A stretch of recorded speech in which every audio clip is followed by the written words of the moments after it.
ஓவியா வணக்கம். ஒரே நாளில் அடுத்தடுத்து நடைபெற்ற கொலை என்பது தலைநகரம் கொலை நகரமாக மாறுகிறதா என்ற கேள்வி எழுப்பியிருக்கின்றது.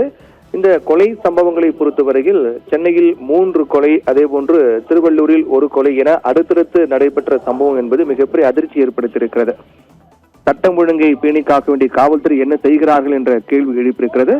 அதில் மிக முக்கியமாக இந்த கொலையினுடைய சம்பவங்கள் பின்னணி பொறுத்தவரையில் சென்னை திருவொற்றியூர் பகுதியை சேர்ந்த தனுஷ், அவருக்கு வயது 16 ஆகிறது.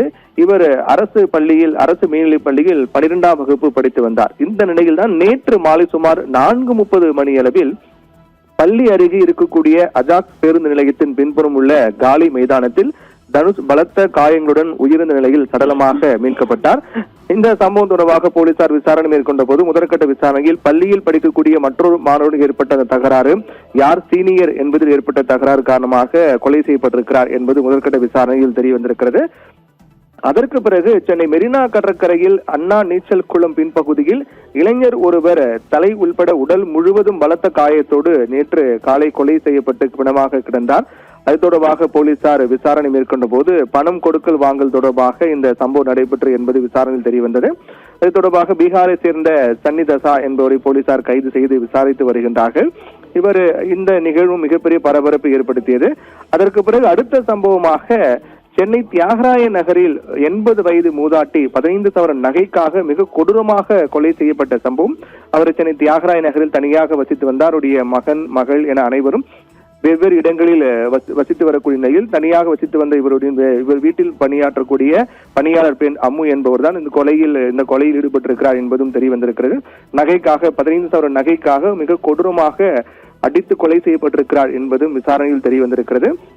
அதே போன்று திருவள்ளூரில் நடைபெற்ற ஒரு கொலை சம்பவம் தான். திருவள்ளூர் மாவட்டம் கும்மிடிப்பூண்டி அடுத்துள்ள பாரதி வேடு போலீஸ் எல்லைக்குட்பட்ட அந்த பகுதியில் தான் 18 வயதான ரஞ்சன் என்பவர் அடித்து கொலை செய்யப்பட்டிருக்கிறார். அதில் அவருடைய நண்பரே இந்த கொலை ஈடுபட்டது என்பது விசாரணையில் தெரிய வந்திருக்கின்றது.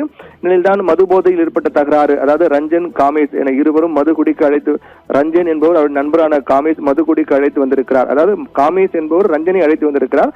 இருவரும் வயல்வெளியில் இருக்கக்கூடிய பகுதியில் சென்று அங்கு மது போதையில் தலைக்கிற நிலையில் முன்விரோதத்தில் ஏற்பட்ட தகராறு காரணமாக ரஞ்சனை காமேஷ் சரமாரியாக வெட்டி கொன்றது தெரிய வந்திருக்கிறது.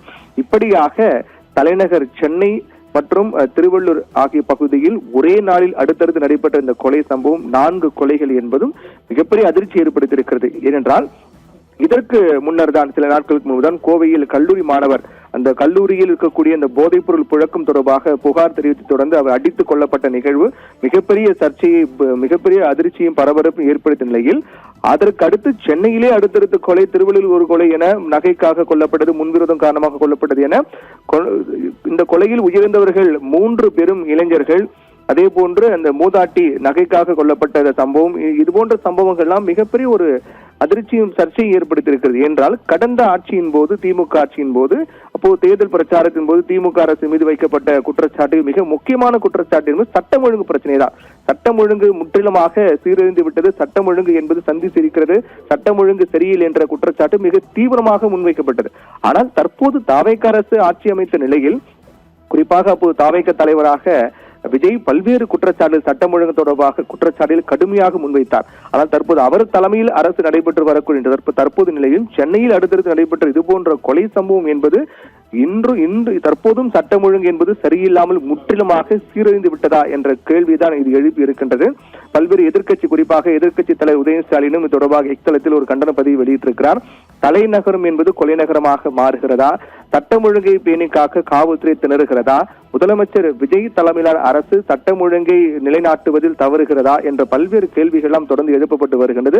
அடுத்தது நடைபெற்று வரக்கூடிய கொலை சம்பவமாக இருக்கட்டும், அதே போன்று கிருஷ்ணகிரியில் 4ஆம் வகுப்பு படிக்கக்கூடிய மாணவிக்கு பாலியல் தொந்தரவு கொடுக்கப்பட்ட நிகழ்வு, கரூரில் சிறுமிக்கு பாலியல் தொந்தரவு கொடுக்கப்பட்ட போது அவருடைய பாட்டி அறிவாளால் வெட்டி இந்த நிகழ்வு மருத்துவமனையில் அவர் அனுமதிக்கப்பட்ட நிகழ்வு போன்ற சம்பவங்கள் எல்லாமே தமிழகத்தில் சட்டம் ஒழுங்கு என்ன ஆனது என்ற கேள்வி மீண்டும் வலுவாக எழுப்பி வருகிறது.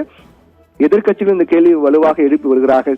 அதுவும் மிக முக்கியமாக தலைநகரில் இது போன்ற சம்பவம் அடுத்தடுத்து நடைபெறுவது என்பது காவல்துறை என்ன செய்து கொண்டிருக்கிறார்கள் என்ற கேள்வியும், முதலமைச்சர் விஜய் உடனடியாக இதில் தலையிட்டு தீவிர நடவடிக்கை எடுக்க வேண்டும் என்ற ஒரு கோரிக்கை முன்வைக்கப்பட்டு வருகிறது. என்றால் கடந்த திமுக ஆட்சியின் போது சட்டம் ஒழுங்கு பிரச்சனை ஏற்பட்ட போதெல்லாம் ஒட்டுமொத்த எதிர்க்கட்சிகளும் மிகப்பெரிய அளவில் போராட்டம் முன்னெடுத்ததாக இருக்கட்டும், விமர்சனம் முன்வைத்ததாக இருக்கட்டும், குற்றச்சாட்டுகளை முன்வைத்தார்கள். ஆனால் தற்போதைய நிலையில் தாவேக அரசு, முதலமைச்சர் விஜய் இருக்கக்கூடிய நிலையிலும் கூட இது அதற்கு கொஞ்சம் கூட குறைவில்லாமல் அடுத்தது நடைபெற்று வரக்கூடிய இது போன்ற கொலை சம்பவம், நகைக்காக கொலை செய்யப்பட்ட சம்பவம், பெண்கள் சிறுமிகளுக்கு எதிரான பாலியல் குற்றங்கள் என்பது தொடர்ந்து நடைபெற்று வருவது என்பது எந்த அளவுக்கு தற்போதும் சட்டம் ஒழுங்கு என்பது நிலைநாட்டப்பட்டுள்ளது, சட்டம் ஒழுங்கு என்னானது என்ற கேள்வி தீவிரமாக எழுப்புகிறது. கோவியா.